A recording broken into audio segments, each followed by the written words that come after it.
मधु भागती हुई करण से जा टकराई, पर वो गिरती उसके पहले ही करण ने उसे पकड़ लिया और उसे हैरानी से देखने लगा।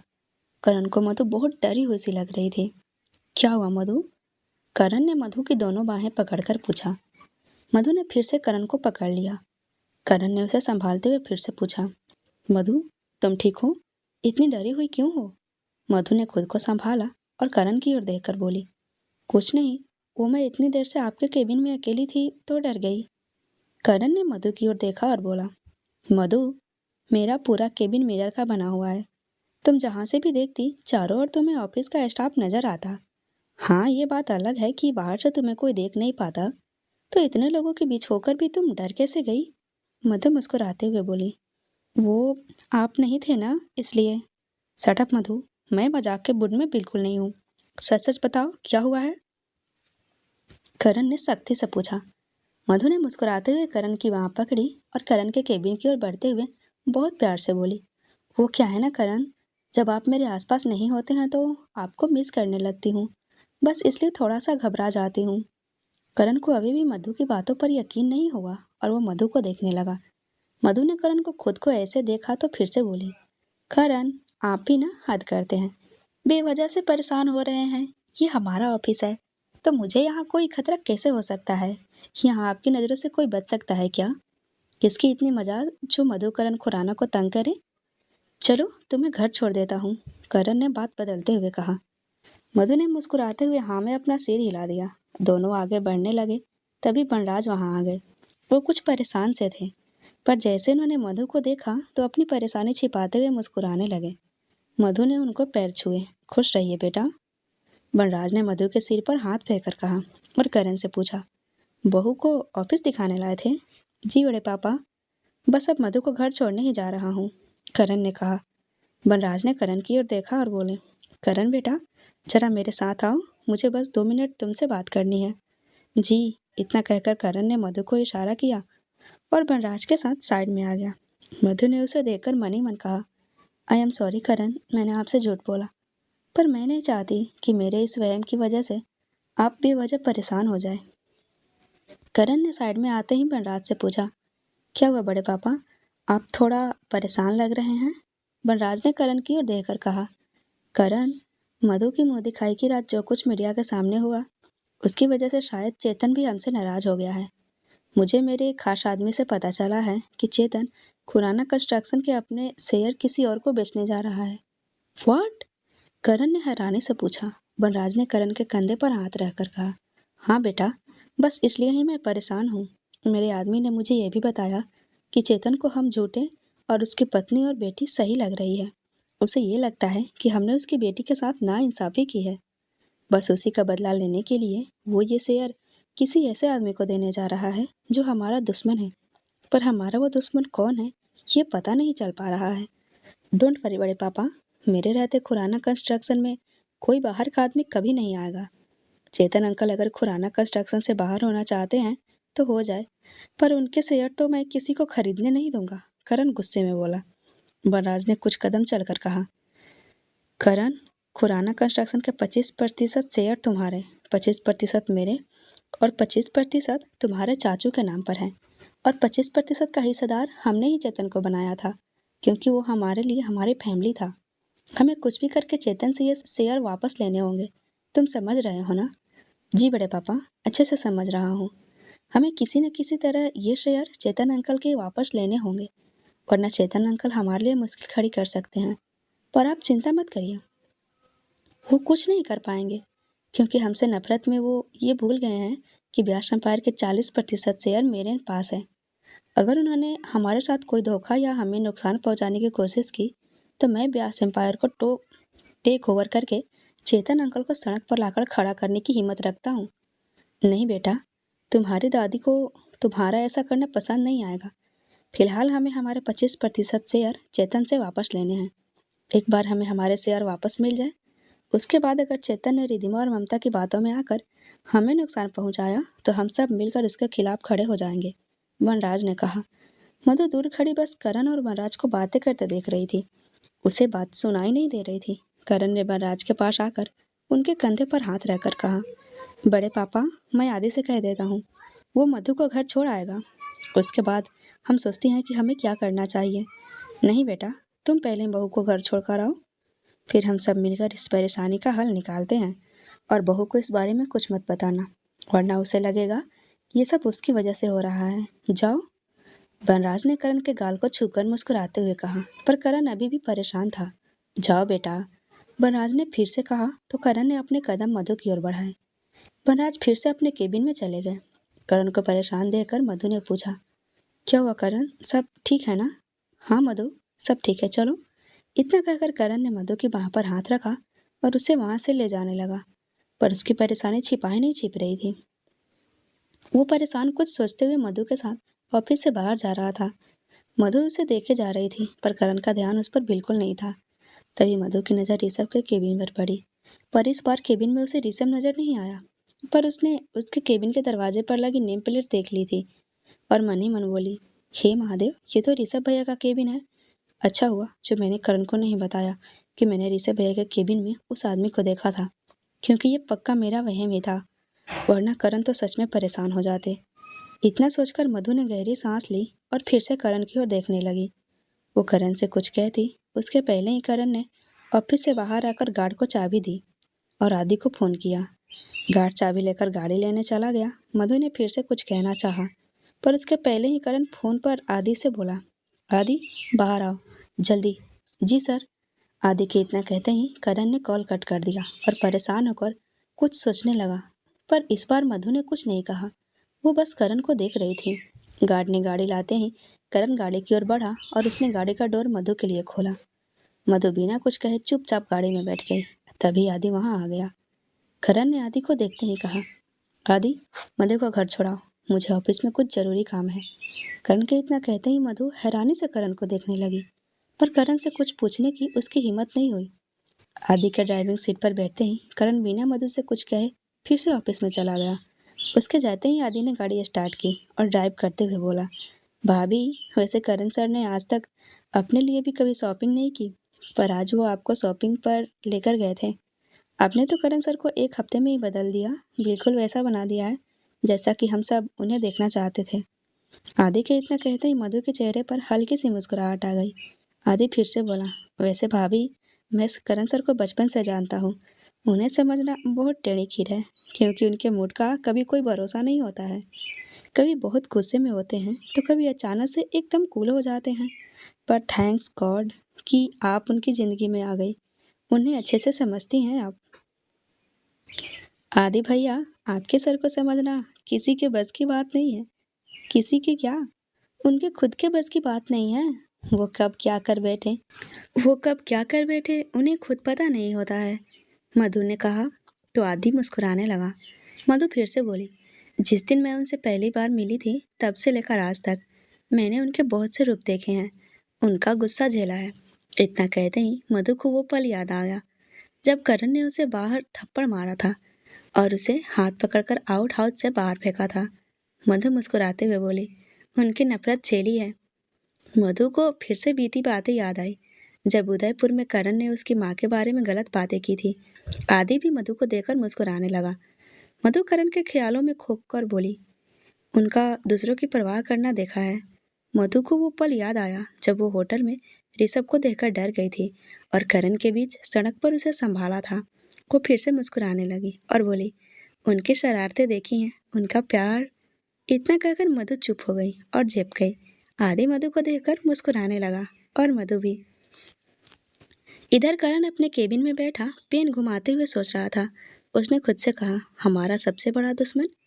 इतना कहकर करण उठकर खड़ा हुआ और टहलते हुए सोचने लगा। उसने टेबल पर अपने दोनों हाथों की हथेली रखते हुए कहा, मेरा तो सबसे बड़ा दुश्मन मेरा अपना भाई ऋषभ है, और रिधिमा उससे प्यार करती है। रिधिमा ने ऋषभ के कहने पर ही मेरे साथ ये शादी वाला खेल खेला था, और अगर चेतन अंकल ये रिधिमा का साथ देने और हमसे बदला लेने के लिए कर रहे हैं तो जाहिर सी बात है कि वो अपने हिस्से के शेयर्स ऋषभ के नाम पर ट्रांसफर करेंगे। पर ऋषभ तो यादाश्त चाहने का ड्रामा पूरी प्लानिंग के साथ कर रहा है। उसने पिछले एक हफ्ते में कोई भी ऐसी हरकत नहीं की जिससे किसी को भी उस पर शक हो। यहाँ तक कि उसने अभी तक एक बार भी रिधिमा को फोन तक नहीं किया। पर ऋषभ की दुश्मनी तो मुझसे है। वो मुझे छोड़कर बाकी घर वालों से तो प्यार करता है, कहीं मैं ऋषभ पर शक करके हमारे फैमिली के किसी छुपे हुए दुश्मन को अनदेखा तो नहीं कर रहा हूँ। इतना कहकर करण फिर से सोच में पड़ गया। वो फिर से अपनी चेयर पर बैठा और बोला, करण खुराना, कहीं ना कहीं किसी बहुत बड़ी साजिश की प्लानिंग तो चल रही है, पर पता कैसे लगाया जाए कि ऋषभ के दिमाग में कौन सा खेल चल रहा है।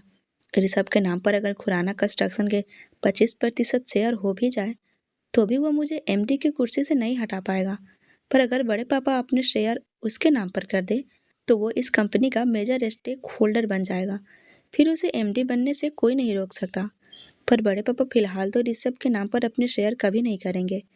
ऋषभ, ममता आंटी और रिधिमा पर तो मेरी पूरी नज़र थी, पर चेतन अंकल को इग्नोर करके शायद मैंने गलती कर दी। पर अब मुझे चेतन अंकल पर नज़र रखनी पड़ेगी। मुझे आज ही पता करना होगा कि चेतन अंकल अपने शेयर किसके नाम करने जा रहे हैं, ऋषभ के, रिधिमा के, या फिर मेरे परिवार के किसी ऐसे दुश्मन को जो छिप कर हम पर वार करना चाहता है। इधर आदि ने करण के घर के बाहर गाड़ी रोकी और बोला, लीजिए भाभी, आपका घर आ गया। थैंक यू आदि भैया, मधु ने गाड़ी से बाहर आते हुए कहा और गाड़ी के पीछे का डोर खोलकर उसमें से अपने शॉपिंग बैग्स निकालने लगी। आदि ने भी उसकी मदद करते हुए पाटिल को आवाज़ लगाई, पाटिल। पाटिल भागता हुआ आया और उसने मधु के हाथों से सारे बैग्स ले लिए और घर के अंदर जाने लगा। आदि भी बैग लेकर मधु के साथ अंदर आई। सीढ़ियों से नीचे आ रही शोभा ने मधु को और आदि को देखते ही कहा, हम जानते थे कि अगर आप करण के साथ गई हैं तो वो खुद ऑफिस में रुक जाएंगे और आपको आदि के साथ घर आना पड़ेगा। दादी माँ, शायद उन्हें कोई ज़रूरी काम आ गया था, इसलिए उन्होंने आदि सर से कहा मुझे घर छोड़ने के लिए। मधु तुरंत बोली। मधु के इतना कहते ही शोभा हंसते हुए नीचे आई और बोली, बेटा, आपके पति को वैसे तो ऑफिस जाना कतई पसंद नहीं है। बहुत कम ऑफिस जाते हैं वो, पर जब जाते हैं और वहाँ काम करते हैं तो उन्हें काम के अलावा कुछ नज़र ही नहीं आता। अच्छा हुआ जो उन्होंने आपको घर भेज दिया, वरना आप वहाँ अकेले बोर हो जाती। मधु मुस्कुराने लगी और आदि से बोली, आदि भैया आप बैठिए, मैं आपके लिए कॉफ़ी लेकर आती हूँ। नहीं भाभी, प्लीज़ कॉफ़ी नहीं, क्योंकि दिन भर कॉफ़ी पीकर ही मैं करण सर के लिए भागता हूँ। और वैसे भी करण सर का फ़ोन आता ही होगा, क्योंकि उन्हें पता है कि ऑफिस से घर पहुँचने में कितनी देर लगती है। आदि ने इतना कहा ही था कि उसके फ़ोन की बेल बजने लगी।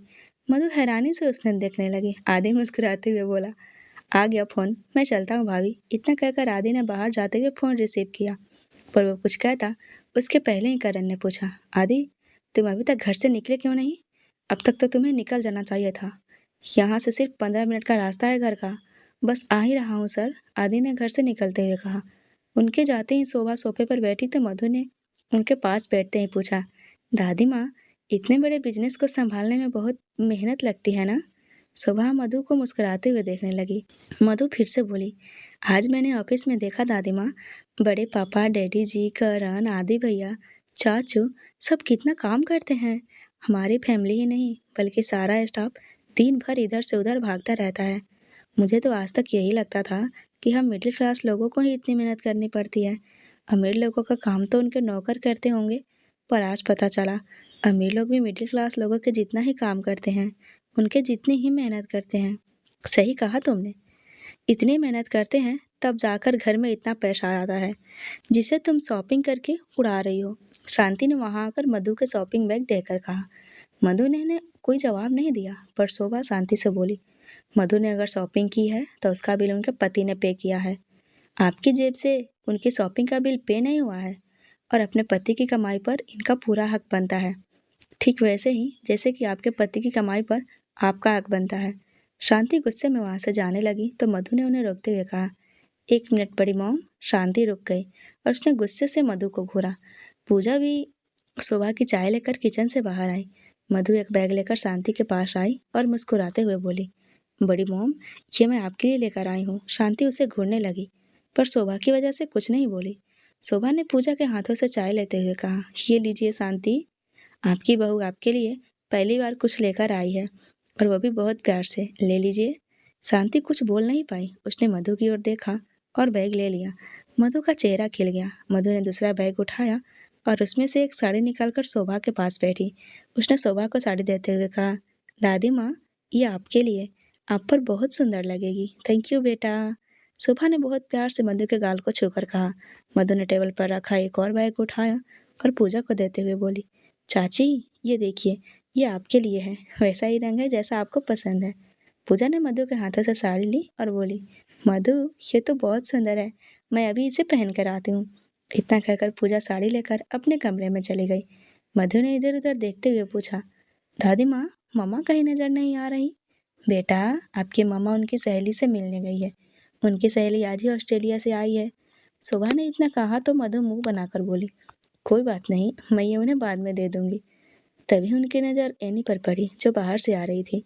मधु जल्दी से उठी और टेबल से एक बैग उठाकर एनी के पास आकर बोली, एनी, ये देखो, ये तुम्हारे लिए है।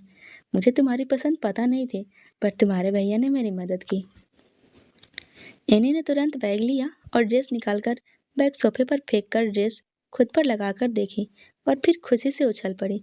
उसने मधु को गले लगाकर कहा, थैंक यू भाभी, थैंक यू सो मच। ये तो बहुत सुंदर है। कल मैं अपने फ्रेंड के साथ मांडवा जा रही हूँ। मैं कल यही ड्रेस पहन कर जाऊंगी। मैं इसकी फिटिंग चेक करके आती हूँ। इतना कहकर एनी मुस्कुराते हुए ऊपर अपने कमरे की ओर दौड़ पड़ी। मधु मुस्कुराते हुए फिर से शोभा के पास आकर कपड़े दिखाते हुए बोली, दादी माँ, ये जैकेट आरव के लिए है और ये कुर्ता बड़े पापा के लिए, ये चाचू और ये ऋषभ भैया के और ये डैडी जी के लिए है। और करण? शोभा ने मुस्कुराते हुए पूछा। लिया है दादी माँ। मधु ने जल्दी से एक बैग उठाकर कहा और उसमें से एक शर्ट निकालकर शोभा को दिखाते हुए बोली, ये शर्ट करण के लिए है दादी माँ। ये वाली उनकी पसंद की है और ये मेरी पसंद की। अच्छी है ना दादी माँ? शोभा मुस्कुराते हुए बोली, बहुत अच्छी है बेटा, पर हमें ये बताइए, आपने अपने लिए कुछ भी नहीं लिया? मधु ने तुरंत एक बैग उठाकर उसमें से साड़ी निकालकर दिखाते हुए कहा, ये लिया है ना मैंने अपने लिए। अच्छी है ना दादी माँ? साड़ी देखते ही शोभा की मुस्कुराहट चली गई। उन्होंने साड़ी हाथ में लेकर देखी और पूछा, ये खरीदी है आपने अपने लिए? मधु ने हाँ में अपना सिर हिला दिया।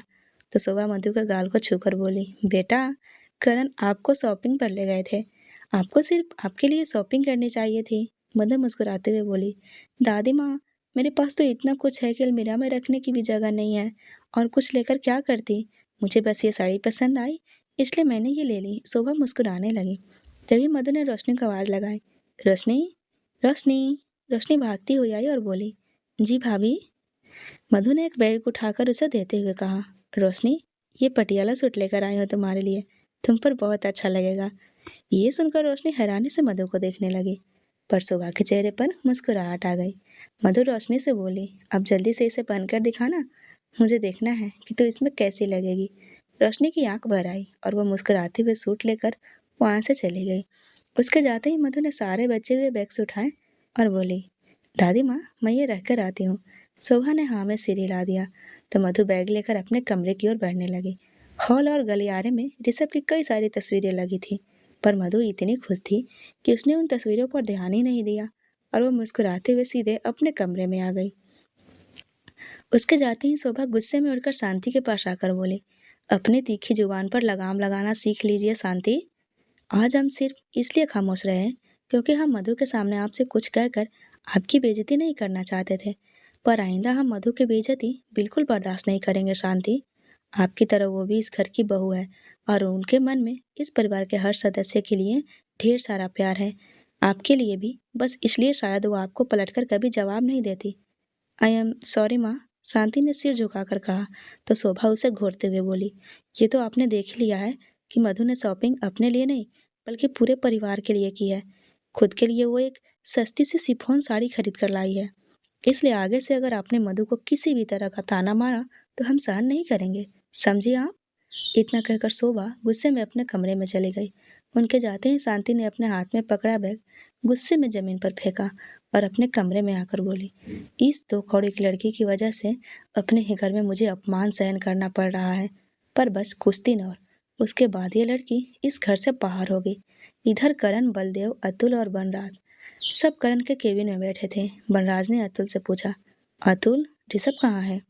भैया, ऋषभ को मैंने आराम करने के लिए आरव के साथ घर जाने के लिए कहा था, पर वो मान ही नहीं रहा था, तो मुझे शालिनी भाभी को फ़ोन करना पड़ा। मेरे कहने पर उन्होंने ऋषभ को फ़ोन करके घर आने के लिए कहा, तब जाकर वो घर आया है, अतुल ने जवाब दिया। बनराज ने गहरी सांस ली और करण की ओर देखने लगे, जो अभी भी कुछ सोच रहा था। बनराज उससे कुछ पूछने ही वाले थे कि करण बोल पड़ा, बड़े पापा, अगले कुछ दिनों तक आप और चाचू बिना मुझे बताए किसी भी पेपर्स पर साइन नहीं करेंगे। पहले मैं सारे पेपर्स अच्छे से चेक करूंगा, उसके बाद ही आप लोग मेरे सामने पेपर साइन करेंगे। क्या हुआ करण? अतुल ने पूछा। करण ने फाइल देखते हुए कहा, कुछ नहीं चाचू, जब तक हम ये पता नहीं लगा लेते कि चेतन अंकल अपने शेयर्स क्यों और किससे देने जा रहे हैं, तब तक मैं कोई रिस्क नहीं लेना चाहता। वनराज ने मुस्कुराते हुए कहा, ठीक है बेटा, पर एक प्रॉब्लम है। तुम तो ऑफिस आते ही नहीं हो और हम में से किसी को ये भी पता नहीं होता है कि तुम कब, कहाँ और किसके साथ हो। तो ऐसे में अगर हमने पेपर साइन नहीं किए तो काम रुक सकता है। डोंट वरी बड़े पापा, जब तक ये चेतन अंकल वाला मैटर सुलझ नहीं जाता मैं डेली ऑफिस आऊँगा। और अगर किसी वजह से मैं ऑफिस नहीं भी आया तो आदि मेरी लोकेशन आप लोगों को भेज देगा। आप उस पेपर को भिजवा दीजिएगा, हमारा कोई काम नहीं रुकेगा, करण ने कहा। बलदेव खामोश बैठे सबकी बातें सुन रहे थे और कुछ सोच रहे थे। उन्हें परेशान देखकर करण बोला, डैड, मैं जानता हूँ कि चेतन अंकल आपके बचपन के दोस्त हैं और आपके दिल के बहुत करीब भी हैं, पर आज मेरी वजह से बचपन की ये दोस्ती टूट गई है। पर डैड, जो कुछ भी हुआ है वो रिधिमा और ऋषभ ने किया है। मैं तो बस उनका सच सबके सामने लाया हूँ। सिर्फ आपकी वजह से ही मैंने रिधिमा की हरकतों के बारे में मीडिया के सामने कोई बात नहीं की थी। मैं खुद ये कभी नहीं चाहता था कि जो कुछ भी हुआ उसकी वजह से चेतन अंकल और आपकी दोस्ती पर कोई भी असर पड़े, पर फिर भी असर पड़ गया। चेतन अंकल ने अपनी बेटी के लिए गलत का साथ देने का फैसला कर लिया है। करण, मैं एक बार चेतन से बात करना चाहता हूँ, बलदेव ने करण को टोकते हुए कहा। सब बलदेव को देखने लगे। करण ने कुछ सेकंड सोचने के बाद कहा, ठीक है डैड, अगर आप अपनी और चेतन अंकल की दोस्ती बचाने की कोशिश करना चाहते हैं तो बेशक कर लीजिए, पर आपको सिर्फ निराशा ही हाथ लगेगी, क्योंकि मैंने अशोक से पता करने के लिए कहा था कि चेतन अंकल के घर में इस वक्त चल क्या रहा है। उसने जो कुछ भी मुझे बताया उसके बाद मुझे नहीं लगता कि चेतन अंकल अब आपके दोस्त हैं। क्या बताया अशोक ने? अतुल ने तुरंत पूछा। तो करण बलदेव की ओर देखने लगा, जो अभी भी कहीं खोए हुए थे।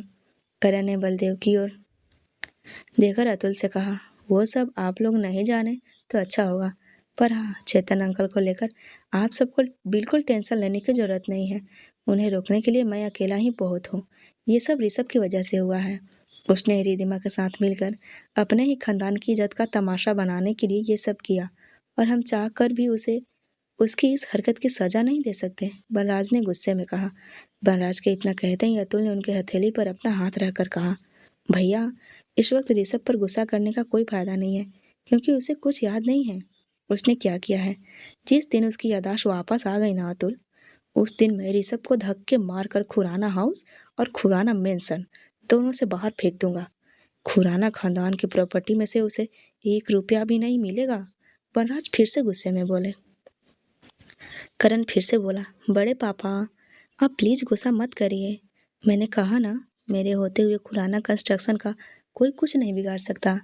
मैं इस कंपनी का एमडी हूँ और ये मेरी जिम्मेदारी है कि मुझे कैसे इस कंपनी के शेयर्स यहाँ से बाहर जाने से रोकने हैं। सबके चेहरे पर हल्की सी मुस्कान आ गई। इधर मधु करण की शर्ट अलमारी में रख रही थी।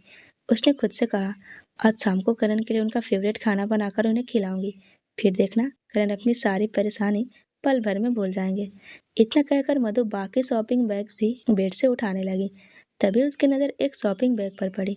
मधु उसे देखते ही बोली, हे भगवान, मैं ऋषभ भैया का बैग भी अपने साथ ही ले आई। इतना कहकर मधु ने बैग उठाया और फिर से बोली, मैं ऋषभ भैया के सामने तो जा नहीं सकती, तो एक काम करती हूँ, ये बैग जाकर बड़ी मोम को दे देती हूँ, वही ऋषभ भैया को दे देंगी। मधु मुस्कुराते हुए अपने कमरे से बाहर आई और शांति के कमरे की ओर बढ़ने लगी। वो सीढ़ियों से नीचे आई। हॉल में कोई नहीं था। वो नीचे आकर शांति के कमरे में जाने लगी कि अचानक उसने कुछ देखा और उसके कदम रुक गए। वो बिना पल के झपकाए घबराने लगी। उसने हिम्मत करके उस ओर देखा जहाँ देखकर वो घबराई थी। हॉल की दीवार पर ऋषभ की तस्वीर देखकर वो हैरान हो गई। उसके पैर लड़खड़ाने लगे। वो आहिस्ता आहिस्ता उस तस्वीर की ओर बढ़ने लगी। उसने अपना हाथ बढ़ाकर तस्वीर को छुआ।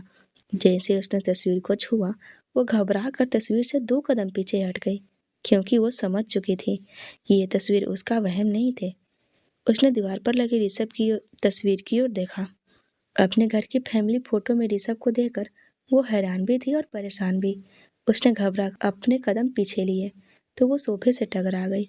उसने खुद को संभाला ही था कि अचानक उसकी नज़र टेबल पर रखी ऋषभ की तस्वीर पर पड़ी। वो बिना पल के झपकाए एकटक उस तस्वीर को देखने लगी। मधु ने आहिस्ता आहिस्ता अपने कदम पीछे लिए और सीढ़ियों से जा टकराई। वो गिरती पर उसने खुद को संभाल लिया। वो पलटकर सीढ़ियों से ऊपर अपने कमरे की ओर दौड़ी और एनी से जा टकराई। संभल कर भाभी, आप गिर जाती, एनी ने मधु को पकड़ते हुए कहा। मधु उसे एक टक देखने लगी तो एनी ने तुरंत पूछा, क्या हुआ भाभी, आप ठीक तो हो ना? मधु ने अपने कांपते हाथ की उंगली से हॉल में लगी ऋषभ की तस्वीर की ओर इशारा किया। एनी ने तस्वीर की ओर देखा और पूछा, भाभी, ये तो ऋषभ भैया की तस्वीर है, आप उन्हें देखकर इतना क्यों डर रही हो? एनी के इतना कहते ही मधु के पैरों तले जमीन खिसक गई और उसकी दुनिया वहीं के वहीं रुक गई। तभी एनी ने अपनी हथेली अपने सिर पर मारते हुए कहा, अरे हाँ, मैं तो ये भूल ही गई, आप तो अभी तक ऋषभ भैया से मिली ही नहीं थी। आपने तो उन्हें देखा भी नहीं, शायद इसलिए आप उन्हें देखकर शॉक्ड हो गई। ये सब कहते हुए अचानक एनी ने नीचे देखा और मुस्कुराते हुए बोली, वो देखिए, ऋषभ भैया आ गए। एनी के इतना कहते ही मधु ने तुरंत नीचे देखा। ऋषभ हॉल से ऊपर सीढ़ियों की ओर बढ़ रहा था। एनी मुस्कुराते हुए ऋषभ के पास गई। ऋषभ ने उसे देखते ही मुस्कुराते हुए गले लगा लिया।